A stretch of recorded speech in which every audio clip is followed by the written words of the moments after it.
در بامداد روز جمعه 13 ژوئن 2025 اسرائیل در اقدامی غافلگیر کننده به مراکز هسته‌هایی و نظامی ایران حمله کرد.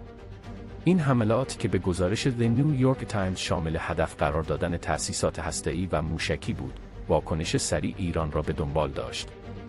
ایران با شلیک بیش از 100 پهپاد به سمت اسرائیل پاسخ داد که این امر تنش‌ها را به سطح جدیدی رساند و بازارهای جهانی را در آشوب فرو برد. بازار نفت. تنش‌های اخیر تأثیر عمیقی بر بازار نفت داشته است. بر اساس گزارش یک، قیمت نفت خام برنه در معاملات روزانه تا 14% افزایش یافت و به $78.50 در هر بشکه رسید که بالاترین سطح از ژانویه 2025 است.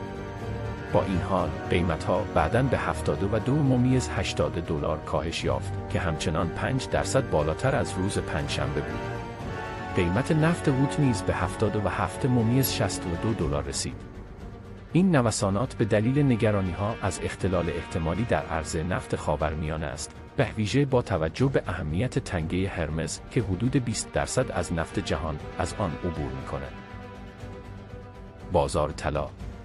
طلا که به طور سنتی در زمانهای بحران به عنوان پناهگاه امن شناخته می‌شود، شاهد افزایش قابل توجهی بود.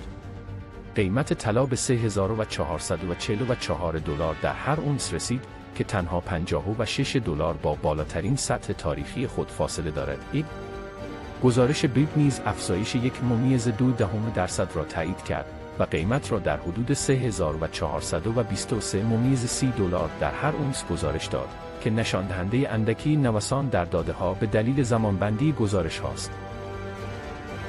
بازارهای سهام. بازارهای سهام جهانی نیز تحت تأثیر این تنش‌ها قرار گرفتند.